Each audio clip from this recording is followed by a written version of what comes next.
እግዚአብሔር ሕይወት ነው። እግዚአብሔር በረከት ነው። እግዚአብሔር ከፍ የሚያደርግ ነው። ካነሳ አይጥልም፣ ካከበረ አያዋርድም፣ ካለበሰ አይገፍም። ይቅር ሲል ይረሳል። ቂመኛ አባት አይደለም። ማንሳት ይችልበታል። ሲፈውስ ጠባሳ አያስቀርም። ሲያድንም የትላንትና ታሪክ እየቀሰቀሰ አይረብሽም። አዳም በገነት ውስጥ በደስታ ነው ያለው። አንተ በለስ የቀጠፍክ ድሮ ብሎ የሚናገረው የለም። በክርስቶስ ተሽሮለታል። ሰው ከወደቅንበት ካነሳን በኋላ ከብረን ቢያየን ትልቅ ቢያደርገን ድሮ አውቀዋለሁ ይላል። እንኳን አድርጎልን ያላደረገልን ሰው ካደግን በኋላ ድሮ እንዲህ ነበር እኮ እንዲህ ሆኖ ነው ማውቀው ብሎ የሚናገራቸው ቃላቶች ክብርን የሚነኩ ሞራል የሚሰብሩ እድገታችንን በእግዚአብሔር ያገኘነውን በረከት እንድንረሳ የሚያደርጉ ጠባሳ ቀስቃሾች ናቸው። አይነ ስውሩ ዘእውሩ ተወልደ፣ አይኖቹ ግንባር ነበሩ። መድኃኔዓለም ኢየሱስ ክርስቶስ በመንገዱ ፊት ለፊት መጣ። ሲቸግረን እግዚአብሔር በፊት ለፊታችን ይቆመለን። ሰዎች በችግራችን ጊዜ ፊታችን ቢቆሙ የተቀደደ ልብሳችንን ያያሉ፣ የጨፈገገውን ፊታችንን ያያሉ፣ እንባ የረጠበ አይኖቻችንን ያያሉ። ከአይናችን ላይ ግን አንዲት ዘለላ እንዳትፈስ መከልከል አይችሉም። ምናልባትም ቁስሎቻችንን እየቀሰቀሱ የባሰ ሊያስለቅሱን ይችላሉ።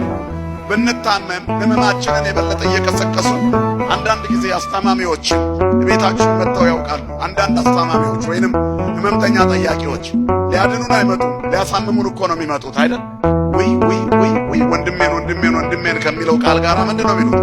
አልተረፍክም እኮ ጨርሶ የለ እንዴ የለህም እኮ ይልሃል። የሞት ትኬት ካርድ ቆርጦ ሊሰጥህ ነው የሚመጣው። ተስፋ አስቆራጭ ጠያቂ አለ። ጨካኝ አዝናኝ ናቸው አላቸው ኢዮብ።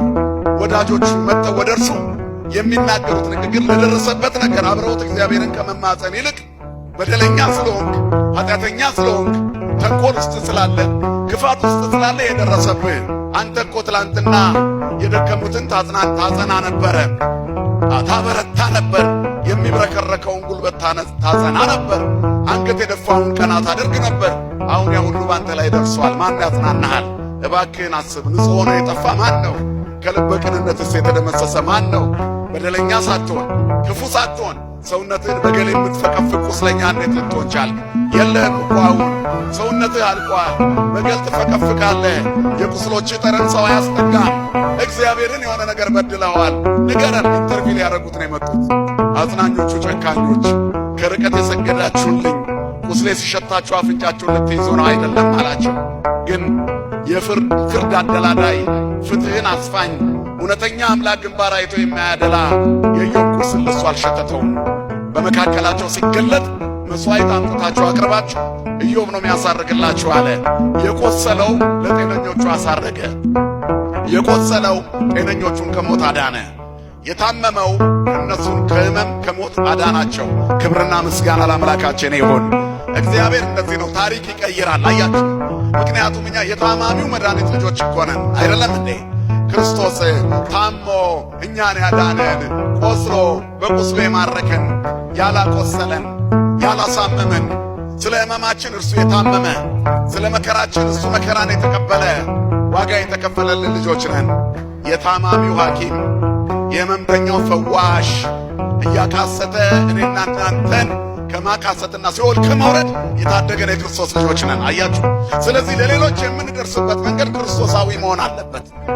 ያጎነበሰውን ወንድም ቀና ለማድረግ የምንሄድበት መንገድ አጽናኝ መሆን አለበት። ዓለም ግን እንዲህ አይደለችም። ዓለም አቁሳይ ናት። ዓለም አስጎንባሽ ናት።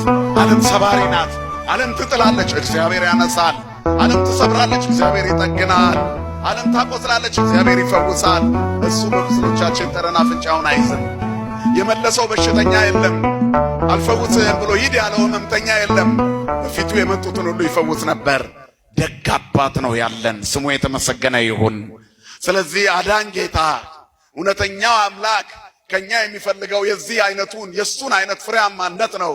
ተለውጠን የምንለውጥ፣ ቀና ብለን የምናቀና፣ ድነን የምናድን ክርስቲያኖች ለሌላው ክፍል ተላላፊ በሽታ እንዲሆኑ ተደርገው የተሰሩ አይደሉም። መድኃኒት መሆን አለባቸው። አያችሁ። ስለዚህ ኢዮባዊ ትዕግስት ከመንፈሳዊ ሰብዕና ጋር የተሟላ የአዲስ ኪዳን ልጅነት በዚህ ዘመን ላለው ትውልድ ክርስቶስ ከዚህ ዘመን ካለው ትውልድ ይጠብቃል። የአባቶቻችን ልጆች የመሆናችን ምስጢር በዚህ መንገድ የተጓዘ መሆን አለበት። አባቶቻችን ታጋሾች ነበሩ። እግዚአብሔር ከትዕግስተኞች ጋር ነው። አባቶቻችን ሩሩሃን ነበሩ። የሩሩህ አምላክ ልጆች ናቸው። እግዚአብሔር ከኛም ጭካኔን አይጠብቅም ርኅራኄን እንጂ። የክርስቶስ የመሆን ምስጢሩ በፍሬ መታየት ነው። አያችሁ። ስለዚህ ክርስቲያን ባለ ፍሬ ነው። ፍሬ የሚያፈራ መሆን አለበት። በምንጭ አጠገብ የተተከለ መልካም ሰው ብፁዕ ብእሲ ዘኢሖረ በብክረ ረሲዓን ወዘኢቆመ ውስተ ፍኖተ ኃጥአን ወዘኢነበረ ውስተ መንበረ መስተሳልቃን ይልና ዘዳእሙ ሕገ እግዚአብሔር ስምረቱ ነው። ምስጉን ሰማን ነው በክፉዎች ምክር ያልሄደ፣ ዋዘኛ ፈዛዛ በሚያበዙ ሰዎች ወንበር ላይ ያልተቀመጠ፣ በኃጢአተኞች መንገድ ላይ ያልቆመ ይልና በእግዚአብሔር ሕግ ደስ የሚለው እርሱ ዘወትር በእግዚአብሔር ሕግ ደስ የሚለው ምን አይነት ሰው ነው እሱ? ወዘሕጎ ያነብብ መዓልተ ወሌሊተ፣ መዓልትና ሌሊት ሕጉን የሚያስብ በእግዚአብሔር ትእዛዛት የሚጓዝ ሰውነቱን የሚመዝን በቃሉ ሚዛንነት ራሱን የሚለካ እግዚአብሔር ከኔ ጋር ነው ወይ? እኔስ ከቃሉ ጋር ነኝ ወይ? በሕይወት የምኖረው የአባቶችን ሕይወት ነው ወይ? ኑሮዬስ እግዚአብሔርን ደስ የሚያሰኝ ነው ወይ? ክርስቶሳዊ ተብያለሁ ክርስቶስን እመስላለሁ ወይ ብሎ ሁል ጊዜ በእግዚአብሔር ሕግ ራሱን የሚመዝን ከዚያ የሰው ምን ይሆናል? ወይከውን ከመ ዕፅ እንተ ትክልት ሀበ ሙሐ ሰማይ፣ በውሃ ፈሳሽ ዳርቻ እንደ ተተከለች ተክል ይሆናል። እንተ ትሁብ ፍሬሃ በበጊዜሃ ወቁስላን ይትነገፍ፣ በየጊዜው ፍሬዎችን ትሰጣለች፣ ቅጠሎቿ አይረግፉም። አያችሁ፣ ክርስቲያን እንደዚህ ነው።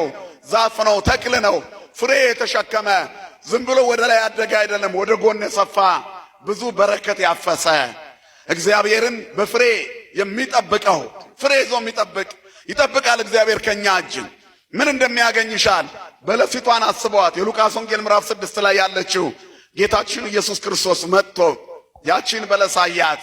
ፍሬ የለባትም፣ ቅጠል ብቻ ነበረች አይደለ? እቺን ፍሬ አምና መጣው፣ ካቻ አምና መጣው፣ ባለፈውም መጣውኝ። ሁሌ ቅጠል ነች፣ ሁሌ ቅጠል ነች።